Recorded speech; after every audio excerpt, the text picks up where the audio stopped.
በወደቀው ዓለም ውስጥ እግዚአብሔር መንግስቱን ለመግለጥ ሲመጣ ምንድነው መንግስቱን የሚገልጥበት ስርዓት ሲባል የመጀመሪያው የመንግስቱ መገለጫ የሚሆነው ኦፊሻል አውቶሪቲ ነው፣ ስልጣን ነው። ከስልጣን ቀጥሎ ፓወር ወይም ቅባት የምንለው እናነሳለን። ሶስተኛ የመንፈስ ቅዱስ ደግሞ ስጦታዎችን እናነሳለን። እነዚህ የመንፈስ ቅዱስ ስጦታ ኃይል፣ ቅባት እንዲሁም ደግሞ ስልጣን እግዚአብሔር በወደቀው ዓለም ውስጥ መንግስቱን በእኛ መሃል የሚገልጥበት ነው ብለናል። ስለ ኦፊሻል አውቶሪቲ እግዚአብሔር ለመጀመሪያውም ከፍጥረቱ ከመበላሸቱ ከመውደቁም በፊት እግዚአብሔር ምንድነው ያደረገው ከተባለ እግዚአብሔር ዘፍጥረት ምዕራፍ 1:26 ላይ እግዚአብሔር አንድ ነገር ነው ያለው። ሰውን በመልካችን እንደ ምሳሌያችን እንፍጠር፣ ሰውም በሰማይ የሚበሩ በምድር የሚሳቡ በባህር ውስጥ የሚኖሩ ፍጥረቶችን ሁሉ ምን ይበል እንዲገዛ ይላል አይደለ? አዲሱ መደበኛ እንዲገዛ ስልጣን ይኑረው አለ ይላል። በሌላ አማርኛ እግዚአብሔር ስድስተኛ ቀን ላይ ያመጣውን ሰው በስድስቱ ቀን በፈጠራቸው በዚህ ምድር በሚታየው ዓለም ውስጥ መንፈሳዊ ዓለሙን ትተነው ቁሳዊ የሆነው ቁሳዊ የምንለው የምናየውን ማለት ነው። ይሄንን እኛ የምናየውን ዩኒቨርሱን ጨምሮ እግዚአብሔር በዚህ ዩኒቨርሱ ሁሉ ላይ የሚታየው የሚነካ የሚጨበጥ የሚዳሰሰው ዓለም ላይ ስድስተኛ ቀን ያመጣውን ሰው ምን አደረገው ነው የሚለው መጽሐፍ? ስልጣን ሰጠው ነው የሚለው። እንዲገዛ ስልጣን ሰጠው። ባረከው ብቻ አይደለም፣ ወይም ደግሞ በጎ ፈቃዱን ሳይሆን እግዚአብሔር ከግዛቱ የተወሰነውን ክፍል ሰው የሚባለው ፍጥረት እንዲገዛ አካፈለ። ስልጣን ኃላፊነት መካፈል ስለሆነ ሹመት ስለሆነ እግዚአብሔር በፈጠረው ግዛት ውስጥ የሱን ስልጣን ለሰው ልጆች ምን አለ? አካፈለ። ሰው በዚህ ዓለም ላይ ገዢ ሆነ። መጽሐፍ ቅዱሱ የሚነግረን ይሄ ነው። ለምን? እግዚአብሔር በዚህ በተፈጠረው በሚታየው በሚነካው በሚጨበጠው የሚታየው የሚነካው ምላችሁ መንፈሳዊው ዓለሙ በሰው አይን ስለማይታይ ስለማይጨበጥ ስለማይደሰስ፣ ስለዚህ ይሄን የሚነካ የሚዳሰስ ፍጥረት ላይ ማነው የገዥነት ስልጣን የተሰጠው ከተባለ ሰው ገዢ ሆነ። ስለዚህ ሰው እየገዛ ነበር። እግዚአብሔር የትም ስፍራ ላይ ዙፋን አልነበረውም። የኤደን ገነት ውስጥ በኤደን ገነት ውስጥ የእግዚአብሔር ዙፋን የእግዚአብሔር መገለጫ ሰው ነበር። የእግዚአብሔር የገዥነት ውክልና የነበረው ሰው ነበር። በእግዚአብሔር ግዛት ውስጥ ገዢ እንዲሆን የተጠራው ሰው ነበር። ስለዚህ እግዚአብሔር ኪንግደሙን ለመግለጥ ኪንግደሙን ለማሰራት ኪንግደሙን ፋንክሽናል ለማድረግ ሲነሳ እግዚአብሔር የመጀመሪያ የሚያደርገው ነገር የሚሰጠው ስልጣን። ከዛ በኋላ ሰው ወደቀ። ሰው ከወደቀ በኋላ እግዚአብሔር ለምሳሌ ለእስራኤል 3 የኪንግደም መገለጫዎችን ሰጥቷል። ክህነትን፣ ንግስናና ነብይነትን። እግዚአብሔር እነዚህን 3 ጉዳዮች ምንድን ናቸው ብትሉት ለእግዚአብሔር ስልጣን ናቸው። ክህነት ስልጣን ነው። ገዥነት ንግስና ስልጣን ነው። እንደገና ነብይነትም ስልጣን ነው። ኦፐሬት የሚያደርግ የኪንግደሙ መገለጫ የሆነ ስልጣን ነው። ምናልባት በብሉይ ኪዳን የሶስቱም የዙፋኑም የነቢያቱም የክህነቱም ስልጣን ምንጭ እግዚአብሔር ስለሆነ በዛ ስፍራ ላይ የሚቀመጡ ሁሉ እግዚአብሔርን ወክለው የተቀመጡ ገዢዎች አድርጎ ነው እስራኤል የሚቀበላቸው። ማህበረሰብ፣ ህዝብ፣ ሀገር የሚቀበላቸው ከኛ መካከል እንዳንዱ ሰው ናቸው ብሎ ሳይሆን የእግዚአብሔር ወኪል ገዢዎች ናቸው፣ የተሾሙ ባለስልጣኖች ናቸው ብሎ ነው የሚቀበለው። ለዛ ነው ጳውሎስ ሮሜ ምዕራፍ 13 ላይ ቁጥር 1 እና 2 ምንድነው የሚለው? ለስልጣን ተገዙ አይደለ? ለስልጣን ተገዙ ብሎ ቀጥሎ ምን ይላል? ስልጣን ከእግዚአብሔር ዘንድ ካልሆነ ምን አይልም ማለት አይገኝም። ጋድ ወይም እግዚአብሔር የህይወት ምንጭ ብቻ አይደለም ብለናል። እግዚአብሔር የበረከት ምንጭ ብቻ አይደለም። እግዚአብሔር የህይወት ምንጭ ነው፣ የበረከት ምንጭ ነው። እግዚአብሔር የስልጣን ምንጭ ነው። ኪንግደሙን ስታብሊሽ ሲያደርግ እግዚአብሔር ምንድነው የሚያደርገው ከተባላችሁ አውቶሪቲ ነው የሚሰጠው። ለዛ ነው ለናንተ ለምሳሌ በብሉይ ኪዳን የነበረው ነብይነት ከጊፍት ጋር የተያያዘ ለመሆኑ ለማወቅ ከፈለጋችሁ አውቶሪቲ መሆኑ ማወቅ ከፈለጋችሁ እናንተ ኤልያስና ኤልሳን ታሪካቸውን ሄዳችኋት መጽሐፍ ሲናገር ለምሳሌ ለኤልሳ አንድ ሴት በከተማው ሲመላለስ የእግዚአብሔር ሰው በዚህ እየተመላለሰ ሲመላለስ ወይም ወደ ከተማይቱ ሲመጣ የሚያርፍበት ቤት ይኑረው ብላ ሰገነት ላይ አሰራችለት ማረፊያ ይላል አይደለ? አሰራችለት ማረፊያ። የእግዚአብሔር ሰውም በዛ ሲተላለፍ እዛ የተሰራው ሰገነት ላይ ሂዶ ምን ይላል? ያርፋል። ከዛ ምን አለ? ሰገነቱ ላይ ሂዶ የመጀመሪያ ቀን ኤልሳ ሴትዮዋ ያሰራችው ሰገነት ላይ ሂዶ ሲያርፍ ጊያዝን ጠራውና እንደዚህ አለ፣ ይቺ ሴት ምንድነው የጎደላት? ጉዳዩን ለነገስታት ልንገርላት ወይ አለ። ምክንያቱም ኤልያስ እንደ ኤልሳ አይደለም። ኤልያስ ከነገስታቶች ጋር ሲጣላ ነው የኖረው። የኤልያስ ደግሞ ራሱ የነቢያት ኦፊሱ ቤተ መንግስቱን ይመራ ስለነበረ የነገስታት ወዳጅ ነው፣ የንጉሶች ወዳጅ ነው ኤልሳ። በዚህ ግቡ በዚህ ውጡ የሚል ነው፣ የሚያስመልጥ ነው። ስለዚህ ጠራና እንደዚህ አለ፣ ጉዳዩን ለንጉስ ልንገርላት ወይ አለ። የምፈልገው ነገር ምንድነው? ጊያዝም ወጣና ሂዶ ሲያስስ በመገለጥ አላገኛትም። እግዚአብሔርም አምላክ መጥቶ የዚህ ሴት ችግር ይህና ይህ ነው አላለውም ለኤልሳ። ሰማይ አልገለጠለትም፣ ሰማይ አላወራውም፣ መገለጥም የለም።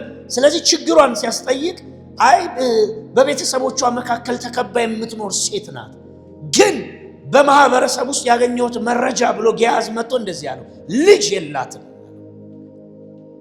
ኤልሳ ወደ እኔ እንድትመጣ ጥራት አለ።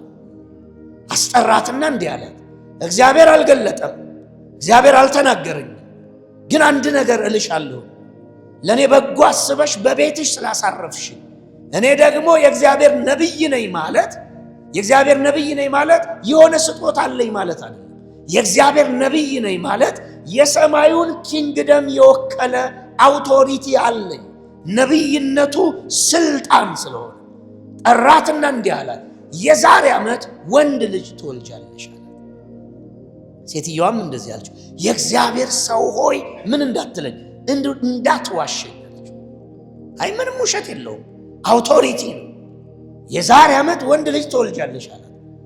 ኤልሳ ምናልባት እዛ ከተማ በብዙ ጊዜ ነው አንድ ጊዜ መጥቶ የሚያርፉ። ከዛ መጽሐፍ እንደሚል ጸነሰች፣ ወለደች። ወልዳ ብቻ አይደለም ወልዳ ልጁም አድጎ መጽሐፍ ሲናገር ከአባቱ ጋር እርሻ ላይ ሲውል ራሴን አመመኛል። አገልጋዮችም እያጣደፉ ወደ ቤት አመጡት። እጇ ላይ በደረሰ ጊዜ ሞተ ይላል። ከዛ ሬሳውን አንስታ ኤልሳ የሚተኛበት ክፍል ውስጥ ወስዳ አልጋ ላይ አስተኝታ ስጦታ ለነብዩ አዘጋጅታ በአህያ ጭና ኤልሳ ወደ ነቢያቶች ወደሚሰበሰቡበት ተራራ ወጣች። ከተራራው አናት ላይ ኤልሳ ከላይ አያት። ይቺ ሴት እግዚአብሔር ነገሯን ከኔ ምን ብሎታል? ሰውሮታል። ምንም አላየም፣ ምንም አልሰማም። አክት ያደርጋል፣ የሆነ ነገር ይፈጥራል፣ የሆነ ነገር ያደርጋል። የሚያደርገው ሰምቶ አይቶ ሳይሆን በኪንግደሙ በተሰጠው ስልጣን ላይ ታምኖ። ኢየሱስ ጌታ አሜን ነው ወይ? ስለዚህ ምን አለ ለጊያዝ? ምን አለ? የዚችን ሴት ጉዳይ እግዚአብሔር ከኔ ምን ብሏል? ሰውሯል። ሂደህ እስኪ ፈጥነህ ውረድ እናገኛት። ጊያዝም ዱላውን ይዞ መጥቶ ፈጥኖ አገኛት። ሴትዮዋ ምን አለችው? አይ ጉዳይ ካንተ ጋር አይደለም፣ ጉዳይ ከእግዚአብሔር ሰው ጋር። በፊቱ በደረሰች ጊዜ ስጦታዋን ሰጥታ በፊቱ ተንበርክካ ይላል። የእግዚአብሔር ሰው አለችው፣ ያኔ ወንድ ልጅ ትወልጃለች ስትለኝ አንድ ነገር ብዬ ነበር፣ እንዳትዋሸኝ ብዬ ነበር። ምንድነው የተፈጠረው ስትለው ሙቷል፣ ተሰውሯል ነገሩ፣ ግን ፋንክሽናል የሆነ ግን አውቶሪቲ ነበር። ለዛ ነው ልዩ መገለጥ ጠብቀው የሚያገለግሉ አሉ፣ ልዩ ድምፅ ጠብቀው የሚያገለግሉ አሉ፣ በስልጣን ደግሞ የሚያገለግሉ አሉ። ኤልሳ የሴትዮዋ ጉዳይ በመንፈስ ዓለም ተሰውሮበት ግን ፋንክሽን የሚያደርገው ነገሩን የሚሰራው በምንድን ነው ሲባል በስልጣን ነው። ለዛ ነው አውቶሪቲ ነው የምላችሁ፣ ስልጣን ነው የምለው። ለዛ ነው ኤልያስንም ብትመለከቱት በከፍታ ላይ ሄዶ ቁጭ አለ። ንጉሱ 50 አለቃውንና 50 ተከታዮቹን ልኮ የእግዚአብሔር ሰው ወይ ና ውረድ ይልሃል፣ ንጉስ ይጠራሃል።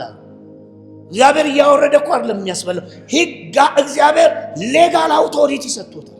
ማቴዎስ ወንጌል ምዕራፍ 24 ላይ ማቴዎስ 24 ላይ ጌታ አንድ ነገር ተናገረ። ስለ ምጽአቱ ሲናገር አንድን አገልጋይ በቤተሰቡ ላይ ስልጣን ሰጥቶት ጌታ ወደ ሩቅ ሀገር ምን አለ ነው የሚለው? ሄደ። በቤተሰቡ ላይ ምን ሰጠው ነው የሚለው? ስልጣን ሰጠው። ሩቅ ሀገር ሄደ። ከዛ ጌታ ሲናገር ምን አለ? ጌታዬ በቅርብ አይመጣም ብሎ ቤተሰቡን ሲጨቁን ከእንደገና ከጠጪዎችና ከሰካራሞች ጋር ሲያመሽ ሲያባክን ቆየ ይላል። ግን የተሰጠው ስልጣን ምንድን ነው? ፉል አውቶሪቲ ነው የሰጠው። ከዛ ጌታ ሲናገር ምን አለ? ጌታው ተመልሶ በመጣ ጊዜ እንዲህ አይነቱን አገልጋይ ምን ያደርገዋል? እድል ፈንታውን ከቀራጮችና ከእንትኖች ጋር ያደርገዋል። ለምንድን ነው? ፕሮብሌሙ ምንድን ነው ሲባል የአቢዩዝ አውቶሪቲ የተሰጠውን ስልጣን አቢዩዝ ስላደረገ። ስለዚህ ብሉይ ኪዳን የንግስናንም የክህነቱንም የነቢያቱንም ጥሪ ከተመለከታችሁ እግዚአብሔር ኪንግደሙን በሰው ዓለም እንዲገልጡ የተሰጡ ስልጣኖች ናቸው። ነቢይነት፣ ካህንነት፣ ንግስና፣ ንጉስነት ስልጣን ነው። ወንጀ ስልጣን ነው። የማን ስልጣን ሲባል የመንፈስ ዓለም ወይም የእግዚአብሔር መንግስት ውክልና ስልጣን ነው። እናንተ ጌታ በስጋ ደግሞ አማኑኤል ሆኖ የእግዚአብሔር ልጅ በሰው ዓለም ደግሞ ከመጣ በኋላ ምንድነው የተከሰተው? በአካል መጣ። ከዛ የተሰበከው ዮሐንስ የሰበከው ምንድነው? የእግዚአብሔር መንግስት ቀርባለችና ንስሐ ምን በሉ ግቡ አይደል የተሰበከው? ስለ መንግስት ነው የተሰበከው። ስለዚህ ጌታ ደግሞ ሲገለጥ የእግዚአብሔር መንግስት ቀርባለች አይደለም ያለው፣ የእግዚአብሔር መንግስት በመካከላችሁ ነች። ያውም የእግዚአብሔር መንግስት በመካከላቸው ለመሆኑ ማስረጃ ሲናገር እኔ አጋንንትን በእግዚአብሔር ጣት ከሆነ የማስወጣው አለ። የእግዚአብሔር መንግስት አሁን የት ናት አለ? በመካከላችሁ ናት። እዚህ ናት። እዚህ ናት የእግዚአብሔር መንግስት። እስራኤል ኮንፊውዝድ የሆነው የመጣው የእግዚአብሔር መንግስት በመንፈስ የመጣ ነው። በመንፈስ የመጣ ነው። በመንፈስ የሚገለጥ። ስለዚህ የመጣል የተባለው መንግስት ተገለጠ። ሊስን ተገለጠ። ጌታ ከምን ጀመረ? የሉቃስ ወንጌል ምዕራፍ 10 ቁጥር 19፣ የሉቃስ ወንጌል ምዕራፍ 9 ቁጥር 1፣ የማቴዎስ ወንጌል ምዕራፍ 10 ቁጥር 1 ጀምሮ ምን እንደሚለው ኢየሱስ ኪንግደሙን ይዞ መጣ። የእግዚአብሔር መንግስት በእነሱ መካከል አጋንንትን እያስወጣ ደዌያን እየፈወሰ የሞተ እያስነሳ መገለጥ ጀመረ። ይሄ መገለጥ የምንድን ነው ሲሉት የእግዚአብሔር መንግስት እዚህ ገብቷል አለ። ምድር ላይ ገብቷል የእግዚአብሔር መንግስት። ቀጠለና ጌታ ያደረገው ነገር ምንድን ነው? በመንግስቱ ላይ ለምሳሌ የሉቃስ ወንጌል ምዕራፍ 9 ቁጥር 1 እና የማቴዎስ ወንጌል ምዕራፍ 10 ላይ ሌሊቱን በሙሉ ሲጸልይ ካደረ በኋላ ነው የሚለው በማለዳ መጥቶ ከደቀ መዛሙርቱ መካከል 12ቱን መርጦ ይላል ሐዋርያ ብሎ ምን አላቸው ነው የሚለው? ምን አላቸው? ሾማቸው። ቀጥሎ ምን አለ? በበሽታ ላይ፣ በሞት ላይ፣ ባጋንንት ላይ ስልጣን ምን አላቸው ነው የሚለው? ሰጣቸው። he gave official and functional authority። እንግዲህ ቤተ ክርስቲያን ወገኖቼ ገና አልመጣችም። ስለ ኪንግደም ነው እያወራን ያለን። ቤተ ክርስቲያን በትንሣኤው ነው የመጣችው። በመቤዠቱ በደሙ የመቤዠት ስርዓት በሙታን በመነሳቱ ነው ቤተ ክርስቲያን ቦርን አጌን ክርስቲያን የመጡት። ኢየሱስ ግን ኪንግደሙን ይዞ መጣና ኪንግደሙ ፋንክሽን እንዲያደርግ እንዲሰራ ወንጀ 12 ሰዎች መርጦ ምን ሰጠ ነው የሚለው? ስልጣን ሰጠ። ከመወለድ በፊት ከመንፈስ ቅዱስ ባፕቲዝም በፊት ከመንፈስ ቅዱስ ስጦታዎች በፊት እግዚአብሔር መንግስቱን ለማጽናት ሲነሳ የሰጠው ምንድነው ከተባለ ስልጣን ሰጠ ነው። ስልጣኑም ሰርቷል። እናንተ የሉቃስ ወንጌል ምዕራፍ 10:19 ላይ እዩት። ባጋንንት ኃይል ሁሉ ላይ ስልጣን ምን ብያችኋለሁ? ሰጥቻችኋለሁ። ቀጠለ። እነሱም ሄዱ። መጽሐፍ ሲናገር ሲመለሱ ምን አሉት? ጌታ ሆይ በስምህ አጋንንቶች ምን አሉልን? ተገዙልን። ኢየሱስ ምን አላቸው? በዚህ ደስ አይበላችሁ፣ ስማችሁ በሕይወት መዝገብ ስለተጻፈ በዛ ምን ይበላችሁ?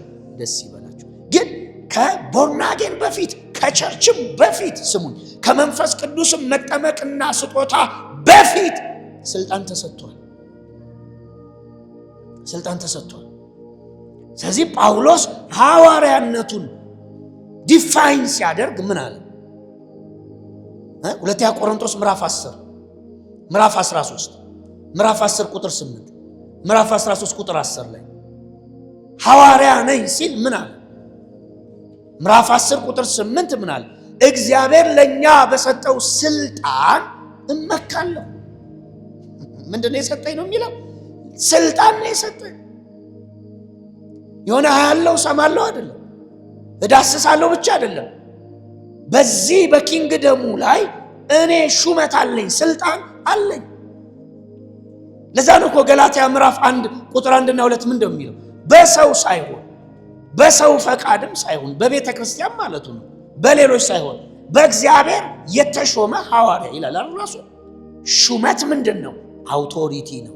ሊሰጥ ታማኝ አድርጎ ስለቆጠረኝ ለአገልግሎቱ ምን አለኝ ነው የሚለው?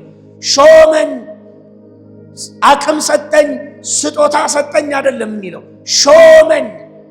ኦሬዲ በመንግስቱ ላይ ስልጣኑን ሰጠኝ እያለ ሹመት አውቶሪቲ ስለሆነ ሊሰጥ። ስለዚህ ሁለተኛ ቆሮንቶስ ምዕራፍ 10 ላይ ስትመጡ ቁጥር 8 ምን አለ? ለኛ በተሰጠን ስልጣን እመካለሁ። እግዚአብሔር ለኛ በሰጠው ስልጣን ምን እላለሁ? እመካለሁ። እምመካው በስልጣኔ ነው። እግዚአብሔር ምን ብሎኛል? ስልጣን ሰጥቶኛል። ቀጠለ ምን አለ? ያ የተሰጠኝም ስልጣን ለማነጽ እንጂ ለማፍረስ አይደለም። ግን ስልጣን ነው ሊሰጥ፣ ስልጣን ነው። ለማፍረስ ከተጠቀሙበት ያስጠይቃል። አውቶሪቲ ነው። ጳውሎስ እየተናገረ ያለው እመካበታለሁ፣ ግን እኔ የምጠቀመው ስልጣኑን ለምንድን ነው?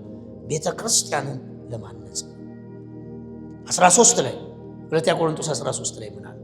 ወደ እናንተ በመጣው ጊዜ አዲሱ መደበኛ ስልጣኔን በኃይል እንዳልጠቀም ምን እላለሁ አለ? እፈራለሁ። እንደ መንግስት ስልጣን፣ ለምሳሌ የመንግስትን ስልጣን አሁን ብድግ ብለህ አሁን ሂደህ ብትሳደብ እርምጃ ይወስዱብሃል አይደለ? ስልጣን ነው። ለምን መጽሐፉ ምን ብሏል? ስልጣን ባለበት ስፍራ ተዳፈር አይልም ወንጌል። ስልጣን ባለበት ስፍራ ድፍረት ይሰማ ካለ በቃ አንተን ለሞት እያመቻቸ ነው። ስልጣን ባለበት ስፍራ የጳውሎስ ምክር ተሰሎንቄ ላይ፣ ጢሞቴዎስ ላይ፣ ቲቶ ላይ፣ ሮሜ ላይ ተናግሬያለሁ። ስልጣን ባለበት ስፍራ ምኑን ነው የሚል? ተገዛ ነው። ሰው ቤት ስትሄድ እዛ ቤት ውስጥ ስልጣን እንዳለ ወቅ። የእግዚአብሔር ኪንግደም ስልጣን አለ። እያንዳንዱ ቤተሰብ ማንነት ከሚያገኝበት አይደል የሚለው? ከእግዚአብሔር ዘንድ ይላል። አባትነት ከሚሰየምበት የሚለውን ቃል እያንዳንዱ ቤተሰብ ማንነት ከሚያገኝበት። የሴት ራስ ማን ነው አለ ጳውሎስ? ወንድ ነው። የወንድ ራስ ማን ነው? ክርስቶስ ነው። ራስነት አውቶሪቲ ነው። ሰው ቤት ስትሄድ ሪስፔክት፣ እዛ ቤት ያለውን አውቶሪቲ ማክበር አለብህ። ሰው ቤት ስትሄድ ምን ሊያደርጉ ይችላሉ? እንዳትመጣ ማድረግ አይችልም። አባወራ አይችልም። በሌሊት 6 ሰዓትም ሊያባርር ይችላል። አውቶሪቲ ነው። አታድርም ብሎ ሊያስወጣ ይችላል። ስልጣን ባለበት ቸርች ውስጥ አውቶሪቲ አለ። ቸርች ከቸርችም ውጭ ስትሄድ ስልጣን አለ እንዳትረሳ። መንግስት አለ። እዚህ ከሆንክ ምክሬን ነው የምነግርህ። መጽሐፍ ስልጣን ባለበት ምን በል ነው? ተገዛ፣ ሰሚት አድርግ ነው። ይሄ እግዚአብሔር ጥበብ ነው። ለምንድን ነው ተገዛ የሚል? ሮሜ ላይ ሰይፍ ታጥቋልና አይደል? ሰይፍ ታጥቋልና ሰይፍም የታጠቀው አለ መልካሞችን ለማበረታታት ክፉዎችን ምን ለማለት ነው? ለመቅጣት ነው። ዊዛውት ሰብሚሽን ሙቭ የምታረግ ከሆነ ሰይፉ ያገኛል ነው ጳውሎስ እያለ። ዊዛውት ሰብሚሽን ተዳፍረ ሰይፉ ቢበላ እግዚአብሔር አስገደለኝ አትበል። ዋጋ ብከፍል እግዚአብሔር ዋጋ አስከፈለኝ አትበል። ግን ምን አለ? አሁን እያወራን ያለ ነው ምን አለ? ቸርች ውስጥ ምን አለ? አውቶሪቲ አለ። ስለዚህ ጳውሎስ ምን አለ ስልጣን እና ስልጣኔን እኔ በክፉ እንዳልጠቀመው በኃይል እንዳልጠቀመው ስል ለቆሮንቶስ ሰዎች ነው 2-3 ወደ እናንተ መጣለሁ እያልኩ የምሰርዝበት ምክንያት ስልጣኔን ላለመጠቀም ነው ላያችሁ ላይ ነው። ስለዚህ ምንድነው እያልን ያለነው? እግዚአብሔር ኪንግደሙን ፋንክሽናል ሊያደርገው ሊያንቀሳቅሰው በሰው ዓለም ሲፈልግ እረኛም ይሁን ወገኖቼ ዋርካ ለቃሚም ይሁን ገበሬም ይሁን እግዚአብሔር መርጦ ምን ያደርጋል? ስልጣን ይሰጣል። ብሉይ ላይ አባቶች ጋር የምታዩዋቸውን ሰዎች በሙሉ የአይሁድ ሊትሬቸር ላይ ምን ይላል? የሰማይ ባለስልጣኖች ነው የሚላቸው። ሂውመን ናቸው አይደለም። የሰማይ ባለስልጣን፣ ስልጣን እጃቸው ላይ ያለ ማለት ነው። ስልጣን ባለበት ምን በሉ? አጠገብ ያለው ስልጣን ባለበት ተገዙ በለው። ይሄ እግዚአብሔር ጥበብ ነው በለው። ወንጌል ነው በለው። ተገዙ። ቸርች፣ ቤት፣ አውትሳይድ ይሄ እዚህ ዓለም ላይ ስልጣን ፋንክሽን ያደርጋል። ዓለም የጠናው ኪንግደሞች የሚጸኑት በስልጣን ነው። የማን መንግስት ነው ያለው? የእግዚአብሔር መንግስት አይደለ? የእግዚአብሔር መንግስት እንዴት ይገለጣል? በአውቶሪቲ። የመጀመሪያው አንድ ኮንሰፕት እዚህ ጋር መቀየር አለባችሁ። የመጀመሪያው የምትቀይሩት ነገር ምንድን ነው ሲባል ኪንግደም ኤንድ ሪሊጅን መለየት አለባችሁ። በጣም ብዙ ክርስቲያን ጋር ያለው በጣም አዲስ ክርስቲያኖች ጋር ያለው ደግሞ ኮንፊውዥን ምንድን ነው? ክርስትና ሪሊጅን ነው የሚመስላቸው። ኦርቶዶክስ ነበሩ ጴንጤ ሆኑ፣ እስላም ነበሩ ጴንጤ ሆኑ፣ ወይ አድቬንቲስት ወይ ኤልጂሰስ ወይም ደግሞ ጆቫ ዊትነስ ነበር አሁን ጴንጤ ሆንኩኝ ነው። ወንጀ ክርስትናን ከሃይማኖት ጋር ካያያዛችሁት ክርስትናን ሚስት አደርጉታላችሁ። ክርስትና ውስጥ ሪሊጅን የለም። ሃይማኖት ሳይሆን ክርስትና ኪንግደም ነው። በቃ መንግስት ነው። መንግስት የቀየርን ሰዎች ነን እኛ። መንግስት የለወጥን ሰዎች ነን እኛ። ከዚህ መንግስት ከነበርንበት መንግስት ወጥተን ወደ ሌላ መንግስት ገብተናል። በሌላ መንግስት ውስጥ ስማችን ተጽፏል። ዜጋ ሁነናል። የገባንበት መንግስት ይጠብቀናል፣ ይመግበናል፣ ይመራናል። በመሰረተው ስርዓትና መር ውስጥ እንኖራለን እንጂ ክርስትና ሃይማኖት አይደለም። እንደዚህ ቤል እንገራችሁ፣ ሃይማኖት ያላቸው አላወቁም እንጂ በሃይማኖት ስር ሳይሆን በመንግስት ስር ናቸው። ያ ነው ልዩነቱ። የላችሁ ክርስቶስ ብርሃን መጥቶ ከተገለጠ በኋላ ብርሃኑ ጋር የነበሩ የኖሩ ብርሃኑ የላካቸው ከስልጣን ጋር የላካቸው ሰዎች መጥተው ያበሰሩን ነገር አዲስ ኪዳን ብሔር የለም የሚል፣ ጾታ የለም የሚል፣ ሃይማኖት የለም የሚል፣ የጌታም የሐዋርያቱ መልእክት ሁለት ነገር ላይ ያነጻጸረ መንግስት ላይ የሚል። መንግስትም ሲከፈል አንዱ የጨለማ መንግስት ነው፣ አንዱ የብርሃን መንግስት ነው። ኢነፍ መንፈስ ዓለም ውስጥ ላሉ ሰዎች የብርሃን መንግስት ውስጥ ያሉ ሰዎች አሉ፣ የጨለማ መንግስት ውስጥ አሉ። እኛ በብርሃን መንግስት ውስጥ ያለን ሰዎች የጨለማ መንግስት ለማፍረስ እንሰራለን። የጨለማውን መንግስት የብርሃንን መንግስት እየተቃወመ ይሰራል። ለማስመለጥ እንሰራለን፣ ለማስወጣት እንሰራለን፣ ለማፍለስ እንሰራለን። ከየት ወዴት ነው የምናፈልሳቸው? ከጨለማ ወደ ብርሃን ነው። ከጨለማ መንግስት ወደ እግዚአብሔር መንግስት ነው። መንግስት ለማስቀየር ነው ወንጌል የምንሰብከው። መንግስት ለማስቀየር ነው የምናስተምረው። መንግስት ለማስቀየር ነው ፓወር ዲሊቨራንስ ሂሊንግ የምንገልጠው። ይሄ ሁሉ መንግስት ለማስቀየር እንጂ ሃይማኖት ለማስቀየር አይደለም። ኪንግደማዊ የሆነ ወይም መንግስታዊ የመንፈስ ዓለም እይታ ውስጥ ላለ ሰው ብርሃንና ጨለማ በምን ህብረት ላይ ወደ መንፈስ ዓለም ለገባ ሰው ወገኖቼ ወደ መንፈስ ዓለም የደረሰ ሰው ሁለት ነገር ነው ልታውቁ የምትችሉት። ሁለት ነገር ነው ያለው ብርሃንና ጨለማ ብቻ። ጨለማ ደግሞ ሲባል ኢቭን ሪሊጅን ኑሯቸው ሃይማኖት ኑሯቸው የሚኖሩበት ሃይማኖትም እያላቸው በጨለማ ስር ሊሆኑ ይችላሉ። ለምን? ወንጌል የነገረን ከሃይማኖት እንድናመጣቸው አይደለም። ወንጌል ከጨለማ እንድንታደግ ነው የተጠራው። ጳውሎስን እኮ ጌታ አግኝቶት ምን አለ? እኔ የምታሳድደኝ ኢየሱስ ነኝ አይደል ያለው? የምታሳድደኝ ኢየሱስ እኔ ነኝ አለ። በራለት። ከዛ ጳውሎስ ምን አለ? ጌታ ሆይ ምን አደርግልህ ዘንድ ትወዳለህ አለ። ጌታ ቀጠልና ወደ ከተማይቱ ግባ፣ ልታደርግ ያለው ይነገርሃል አለ። ምንድነው የተነገረው ለጳውሎስ? ለጳውሎስ እኮ የነገረው ይሄን ከጨለማ ወደ ብርሃን፣ ከሰይጣን አገዛዝ ወደ እግዚአብሔር አገዛዝ ሰዎችን ዘወር ታደርግ፣ አይኖቻቸውን ትከፍት ዘንድ መርጫለሁ። ሃይማኖት ትመሰርትልኛለህ አለው። ሃይማኖት ታፈርስልኛለህ አለው። ሃይማኖት ታፈርስልኛለህ፣ ሃይማኖት ትገነባልኛለህ አይደለም ያለው። ከጨለማ ወደ ብርሃን፣ ከሰይጣን አገዛዝ ወደ እግዚአብሔር መንግስት ዘወር ይሉ ዘንድ አይኖቻቸውን ትከፍት ዘንድ ልኬሃለሁ። ወደ መንፈስ ዓለም ከደረሳችሁ የምታወሩት ኪንግደም። ለዛ ነው ዮሐንስ ወንጌል ምዕራፍ 1ን ተመልከቱ እስኪ። ቃል በመጀመሪያ ነበር፣ ቃልም ከእግዚአብሔር ዘንድ ነበር፣ ቃልም እግዚአብሔር ነበር። ሁሉ በእርሱ ሆነ፣ ከሆነው አንዳች ያለ እርሱ የሆነ የለም። ቀጥሎ ምን አለ? ብርሃን ወደ ዓለም ምን አለ? መጣ አይደለም የሚለው? ላይት መጣ፣ ሰው መጣ፣ ኢየሱስ የሚባል መሲህ መጣ። ዮሐንስ እንዲገባችሁ ማለት ነው አይልም። የዮሴፍ የማርያም ልጅ መጣ አይደለም ያለው። ብርሃን ወደ ዓለም መጣ ነው የሚለው። ብርሃንም በጨለማው ላይ አበራ፣ ጨለማ ምን አላለውም ነው የሚለው? አላሸነፈው። he destroyed the dark kingdom። አፈራረሰው መንግስታቸው። አሜን። ወደ መንፈስ ዓለም የመጣ ሰው በአምልኮ መመሳሰል፣ በጥቅስ መመሳሰል አይደለም የሚያምነው። ለዚህ ነው ጥቅስ ይዘው ህይወት የሌላቸው ብዙ አሉ። ሃይማኖት ኑሯቸው ህይወት የሌላቸው ብዙ ሰዎች አሉ። ካልቸራል የሆነ ክርስትና ውስጥ ያሉ ሰዎች አሉ።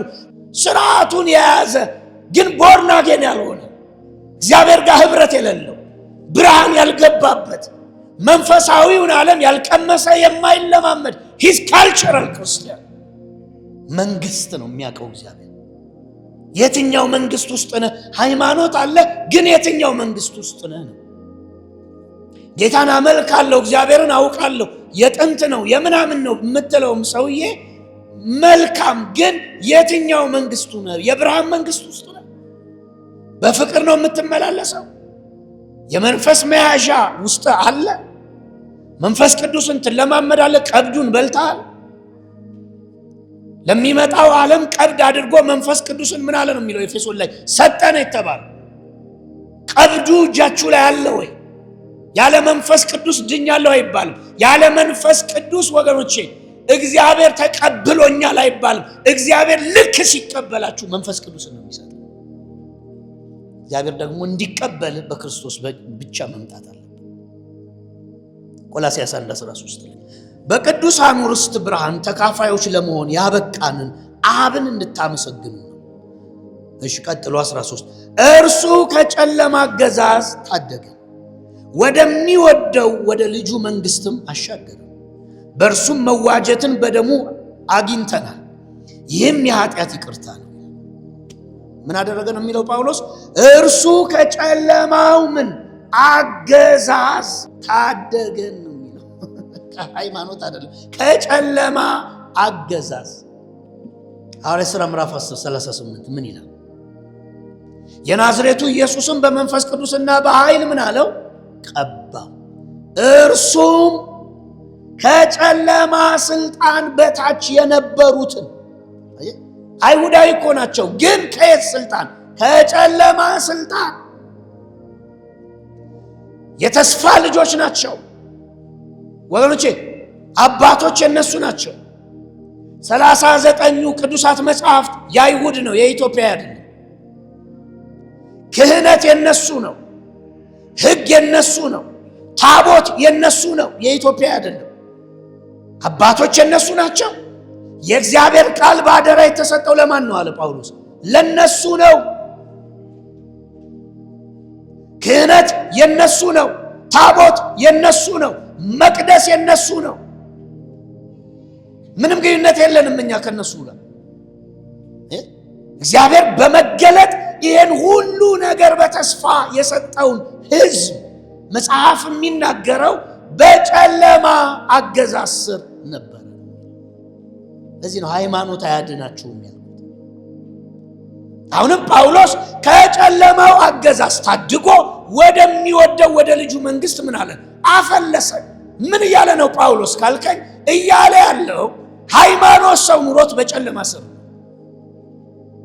እየሰገደ አስራትም እያወጣ ስርዓት እየፈጸመ ከጨለማ ስልጣን ስር ነው። ስለዚህ ጳውሎስ የሚለውን ስሙ። አይሁዳውያን ሆነው ከምን ስር ነበሩ ነው የሚለው? ከጨለማ ስልጣን በታች የነበሩትን እየፈወሰ በእስራኤል ልጆች መካከል ተመላለሳል። ከጨለማ ስልጣን በታች የነበሩትን ቆላስይስ 1:13 ላይ ከምን ታደገን ሲባል ከጨለማ አገዛዝ ምን ብሎ ታድጎ ወደ ልጁ መንግስት ምን አለን ነው የሚለው? አፈለሰን፣ ፈለስን፣ መንግስት ቀየርን። ሃይማኖት አይደለም፣ መንግስት ቀየር። በክፉ አገዛዝ ስር ነበር፣ አሁን በእግዚአብሔር ስር ሆነ። ዓለም ቀየር፣ መንግስት ቀየር። የለመለምነው መንግስት ቀየር። ከድሃ መንግስት ወደ ባለጠጋ መንግስት ገብተን፣ ሞት ካለበት ህይወት ወዳለበት ገብተን፣ በሽታ ካለበት ጤንነት ወዳለበት ተሻግረን እኛ መንግስትን ይቀየር። ለዚህ ነው የምንስቀው፣ ለዚህ ነው ፊታችን የሚያበራ፣ ለዚህ ነው የማናረጀው የምንለመልመው፣ ለዚህ ነው ሕያው የሆነው። መንግስት ቀይረናል። ለዛ ነው ኒቆዲሞስን እኮ ጌታ ዮሐንስ ወንጌል ምዕራፍ 3 በሕይወት እያለን በሌሊት መጥቶ እንዳንተ አይነት እግዚአብሔር አብሮት ያለ መምህር እኛ አይተናናቅም ማለት። ከዛ ጌታ ምን አለ? ካልተወለድክ ወደ እግዚአብሔር መንግስት አትገባ። ወደ እግዚአብሔር መንግስት ካልገባ ምን አትልም? አትድንም። ይነፍ አይሁድነት አያድንህም። መወለድ አለብህ። ምን አለ? ሰው ካረጀ ከሸመገለ በኋላ ወደ እናቱ ማህፀን ይገባል ሲለው ይሄ ኒውቦርን፣ ይሄ አዲስ ልደት ከራሱ ከእግዚአብሔር መወለድ አለብህ አይደል? መጽሐፍ የሚለው ወደ ገዛ ወገኖቹ መጣ፣ የገዛ ወገኖቹ አልተቀበሉትም። ለተቀበሉትና ላመኑት ግን የእግዚአብሔር ልጆች የሆኑ ዘንድ መብት ሰጣቸው። እነሱም ከሴትና ከወንድ ፈቃድ ሳይሆን ከራሱ ከእግዚአብሔር ምን አሉ? ተወለዱ። ስለዚህ የእግዚአብሔር ነገር እኛ ጋር አለ። የእግዚአብሔር መንፈስ እኛ ጋር አለ። የእግዚአብሔር ፍቅር እኛ ጋር አለ። የእግዚአብሔር ርኅራኄ እኛ ጋር አለ። የእግዚአብሔር ደስታ፣ ረፍትና ሰላም እኛ ጋር አለ። ከእግዚአብሔር ተካፍለናል። እዚሁ ምድር ላይ መንግስት ቀይረናል። ዳግመኛ መወለድ አለብን። መንግስት መቀየር አለብን። ክርስትና መንግስትን ያስቀየረ። አንደኛ ተሰሎንቄ ምዕራፍ 2 በእናንተ በምታምኑ መካከል ሳለን እንዴት በቅድስና በጽድቅ እንዲሁም ያለ ነቀፋ ሁነን እንደኖር እናንተም እግዚአብሔርም ምስክሮች ናችሁ። አባት ለገዛ ልጆቹ እንደሚሆን እኛም ለእያንዳንዳችሁ የቱን ያህል እንደሆንን ታውቃላችሁና ወደ መንግስቱና ወደ ክብሩ ለጠራችሁ ለእግዚአብሔር እንደሚገባ ትኖሩ ዘንድ አበረታተናችሁ፣ አጸንተናችሁ፣ አጥብቀንም ለመናችሁ። ለተሰሎንቄ ሰዎች ምንድን የሚለው? ወደ እግዚአብሔር መንግስትና ወደ ክብሩ፣ ወደ መንግስቱና ወደ ክብሩ ለጠራችሁ እግዚአብሔር ወደ ሃይማኖት አይደለም የጠራን፣ ወደ መንግስት። እሰጣችኋለሁ ጥቅስ። ወደ ህይወት፣ ወደ እግዚአብሔር ቤተሰብነት። አዲስ ኪዳን የተጠራ ነው እኛ ሕያው ወደሆነ ነገር ነው። ወደ መንግስቱ፣ ወደ ቤተሰብነት፣ ወደ ክብር እግዚአብሔር የጠራን ከዓለም ከዛ ከጨለማ አገዛዝ በወንጌል የተጠራ ነው። እኛ ወደ ሕያዋን ነገሮች ነው የተጠራ ነው። ወደ እግዚአብሔር መንግሥት ነው የተጠራ ነው። ዕብራውያን 12:18 ሊዳሰስ ወደማይችልና በእሳት ወደሚቃጠል ተራራ፣ ወደ ጨለማው፣ ወደ ጭጋጉ፣ ወደ አውሎ ንፋሱ አልደረሳችሁም። ወደ መለከት ድምፅ ወይም ቃል ወደማይሰማ ድምፅ አልመጣችሁም። የሰሙትም ሌላ ቃል ተጨምሮ እንዳይናገራቸው ለመኑ። ምክንያቱም እንስሳ እንኳን ተራራውን ቢነካ በድንጋይ ተወግሮ ይሙት የሚለው ትእዛዝ መሸከም አልቻሉም። በዛ ይታይ የነበረውም ሁኔታ እጅግ አስፈሪ ነበር። ሙሴ በፍርሃት ተንቀጠቀጥኩ አለ። እናንተ ግን እስኪ እኔ ግን በሉ፣ እኔ ግን በሉ፣ ወደዚህ ደርሻለሁ በሉ፣ ወደ እግዚአብሔር መንግሥት ደርሻለሁ የሚለውን ስሙ። እናንተ ግን ወደ ጽዮን ተራራ፣ ወደ ሰማይቱ ኢየሩሳሌም፣ ወደ ሕያው ወደ እግዚአብሔር ከተማ መጣችኋል። ትመጣላችሁ አይደለም፣ ኦልሬዲ መጣችኋል። ተጠርታችኋል፣ ገብታችኋል፣ ዜግነት ቀይራችኋል። ስማችሁ በሕይወት መዝገብ ተጽፏል። ወደ ብርሃን ደርሳችኋል። ወደ ሕይወት ደርሳችኋል። ወደ ልጁ ቤተሰብ ደርሳችኋል። እናንተ ግን ወደ ጽዮን ተራራ፣ ወደ ሰማይቱ ኢየሩሳሌም፣ ወደ ሕያው ወደ እግዚአብሔር ከተማ መጣችኋል። በደስታ ወደ ተሰበሰቡት ወደ አእላፋት መላእክት፣ ሃሌሉያ፣ ስማቸው በሰማይ ወደ ተጻፈ ወደ በኩራት ማህበር ቀርባችኋል። የሁሉ ዳኛ ወደ ሆነው ወደ እግዚአብሔር ፍጹምነት ወዳገኘንበት ወደ ጻድቃን መንፈሶች የአዲስ ኪዳን መካከለኛ ወደ ሆነው ወደ ኢየሱስ እንዲሁም ከአቤል ደም ይልቅ የተሻለ ደም ወደሚናገረው ወደ ተረጨው ደም ደርሳችኋል። ጳውሎስ እያለ ያለው ምን እንደሚለው እናንተ ወደ ሆነ መንግሥት ነው የመጣችሁት። ወደ ሕያዋን ደርሳችኋል። ወደ በኩራት ማህበር ስማቸው በሕይወት መዝገብ ወደ ተጻፈው ወደ አላፋት መልአክ መካከለኛ ወደ ሆነው ወደ ኢየሱስ በሁሉ ላይ መፍረድ ወደሚችለው ወደ እግዚአብሔር እነዚህ ወዳሉበት መንግሥት ደርሰናል። የእኛ ቤተሰቦች እነዚህ ናቸው። ሃይማኖት አይደለም ያስቀየረን፣ መንግሥትን ያስቀየረን። ኢየሱስ መንግሥት ይዞልን የመጣ የተሰበከው የምስራች ተብሎ መንግሥት ነው። ተወለዱ ነው የተባለ። ሃይማኖት እያላቸው በምን ጥላ ናቸው? በጨለማ ናቸው። ኤፌሶን ምዕራፍ 2 እናንተ በበደላችሁ በኃጢአታችሁ ምክንያት ሙታን ነበራችሁ። ጌታ ምን አለ በወንጌል? ሙታንን ሙታን ምን ይበሉ አለ? ይቅበሩ፣ ይቅበሩ። ይላችሁ ያልተወለደ መንግሥት ያልቀየረ ሙት ነው።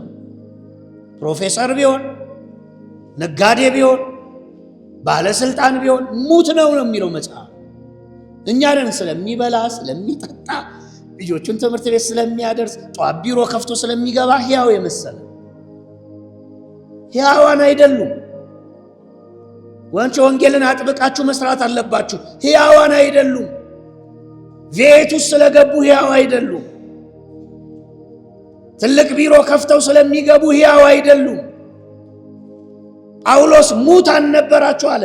ጌታ ሙታንን ሙታን ምን ይበሉ አለ? ይቅበሩ። የሞተውም ሙት ነው፣ የቆመውም ሙት ነው። ያለ ክርስቶስ ሰው ሙት ነው። ያልተወለደ ሙት ነው። መንግሥት ያልቀየረ ሙት ነው። ቢማር ቢሰራ ሃይማኖት ቢኖረው ሙት ነው። ባየር ላይ አይደለም ሙታን ናችሁ ያለው ጳውሎስ። የጌታን ትምህርት ነው እያጸና ያለው። እናንተ በበደላችሁ በኃጢአታችሁ ምክንያት ሙታን ነበራችሁ፣ በዚህም ዓለም ክፉ መንገድ ተከትላችሁ በአየር ላይ ላሉ መንፈሳዊ ኃይላት ገዢ ለሆነው አሁንም ለእግዚአብሔር በማይታዘዙ ሰዎች ላይ ለሚሰራው መንፈስ እየታዘዛችሁ ትኖሩ ነበር። የድሮ ህይወት ምንድን ነው? የድሮ ህይወት እስላሙን ኦርቶዶክሱን ምንሙን ወንጌል እያለ ያለው በአየሩ ላይ አለቃ ለነበረው መንፈስ እየተገዛችሁ ነበር የምትኖሩታል። አየሩ ላይ ያለው አለቃ መንፈስ በክርስቶስ ስትወለድ ብቻ ነው ካንተ ህይወት የሚፋታው። በሃይማኖት ብትሸፈን አታመልጠው። ሃይማኖት በመቀየር አታመልጠው። በጣም የሃይማኖቱ አክራሪ ሰው ብትሆን አከረረ እኮ ምናምን አይልህም። እያከረርክም በሱ ስር፣ ባታከርም በሱ ስር። በዓለም እየዳነስ ቀኑን ሙሉ እየጠጣ እያመነዘርክ እየዋልክም ገዳም ውስጥም ተደብቀው ሰው አናይም፣ መጠጥ አናይም፣ ሴት አናይም ያሉትም እኩል በግዛቱ ስር ናቸው። ለእግዚአብሔር ባልታዘዙት ሁሉ ላይ ይሰራል። ለእግዚአብሔር ደግሞ መታዘዝ ሲምፕል እኮ። የምወደው ልጅ እሱ ነው፣ እሱን ብቻ ስሙ አይደል ያለው። በቃ እግዚአብሔርን መታዘዝ ማለት ኢየሱስን ብቻ ስማ ነው ያለ። በቃ አሁን ሕጉንም ተው፣ የራስንም ጽድቅ ተው፣ ልጅን ብቻ ስሙልኝ አይደል? የመጨረሻው እኮ የመጨረሻው ሰው ሊያየው የማይችለው በማይታይ ብርሃን ውስጥ ይኖራል የተባለው እግዚአብሔር ሲገለጥ የመጨረሻ የተናገረው ቃል ይሄ ነው። የምወደው ልጅ እሱ ነው አንደኛ። ሁለተኛ እሱም ብቻ ምን በሉ ስሙ። አለቀ፣ ጨረሰ። ይህንን አልሰማም ምን ሌሎች መንገዶች አሉኝ ቃል ያገኛል። በጨለማው አገዛዝ ነው የምቀጥለው። ክርስትና ሃይማኖት አይደለም። ክርስትና መንግስት ቀይራችሁ ህይወት የተቀበላችሁበት ህይወት ነው ያገኛል። መንግስት ነው የቀየረ። የሰማችሁ ነው። መንግስት ነው የቀየረ። የወንጌል አማኙ 35 ሚሊዮን ደርሷል። እግዚአብሔር ይመስገን። 70 ሚሊዮን ይደርሳል። 70 ሚሊዮን ቦርን አጌን መንግስት የቀየረ ሰው እንጂ ጴንጤ አሁን ማጆሪቲ ሆኗል። እስኪ ወደ ጴንጤ ሄደን ሰጥ ብለን እንስማቸው የሚል ሰው የሚመጣኛ ጋር ጉባኤ የሚሞላ አይደለም። ዳግመኛ ተወልዶ እግዚአብሔር ጋር ህብረት የጀመረ ህይወት ያገኘ መንግስት የቀየረ እሱ ነው የሚያስፈልገው እሱ ነው። እሱ ኢምፓክት ያመጣል። ብርሃን ነው ውስጡ። እሱ ቃሉን ይኖረዋል። ብርሃን አለ ውስጡ፣ ጸጋ አለ ውስጡ። እሱ መናፍስት ያስወጣል፣ ድውያን ይፈውሳል፣ አጋንንቶችን ያባረራል፣ እግዚአብሔርን ይሰማል፣ ይታዘዛል፣ ያደርጋል፣ በእግዚአብሔር ቃል ይኖራል። በርቶለታል፣ ህይወት አግኝቷል። ያው ነው፣ ያድጋል፣ ያፈራል። ለዚህ ነው ወገኖቼ ቤተሰቦቻችሁ ስለ ኢየሱስ ሊሰብኳችሁ ሊያቀርቧችሁ ይችላሉ እንጂ ከነሱ ስለተወለዳችሁ ቦርን አጌን አትሆኑ። ጌታን መቀበል አለባችሁ። ያቀርቧችኋል። እኔ ቤተሰቦቼ በጌታ ሆነውልኝ ቢሆን በጣም በጣም መልካም። ከልጅነት ጀምሮ የተቀደሰን ህይወት መጽሐፍትን በማወቅ አድጋለሁ። እምድነው ግን በግል ተቀበየ። ለዛ ነው ቆራቢ አባል ሆነ እናተ ቅርማያተ ስለሆኑ አንተም ተመዝግበሃል። ስም ቤተክርስቲያን ልመዘግብህ ትችላለህ። ሰማይ የሚመዘግብህ ግን ኮንፌስ አድርገህ ያን የተለወጠ ልብ ይሰጣል፣ አዲስ መንፈስ ይሰጣል፣ ጸጋ ይበዛላል፣ ትኖረዋል። ክርስትና አይከብድም። ኃጢአትን ማሸነፍ፣ ዲያብሎስን ማሸነፍ፣ ዓለምን እምቢ ማለት ታግላ አይደለም። የተወለድክበትን ማንነት በጸጋ ስታሰራው ላንተ ጽድቅ፣ ቅድስና፣ ሰው መውደድ፣ ማካፈል፣ በጎነት፣ ቅንነት፣ የዋህነት ማንነት ነው። ውስጥ የገቡ ነገሮች ናቸው። እኛ እግዚአብሔር ይመስገን በርቶልናል፣ ድነናል፣ ከዛ እስር ቤት ወጥተናል፣ ስም ሰጥቶናል። አየህ። ስለዚህ እናንተ መተርጎም ያለባችሁ በዚህ ነው። እስኪ እጃችሁን ከፍ አድርጉ። አመሰግንሃለሁ በሉት። አመሰግንሃለሁ በሉት። አመሰግንሃለሁ ራስህን በሉት። በእኔ ሁኔታ ስለገለጥክ፣ ስላስተዋወቅክ፣ ስለበራህልኝ አመሰግንሃለሁ።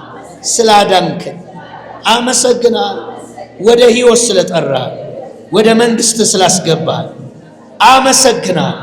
እግዚአብሔር ሆይ አመሰግንሃለሁ።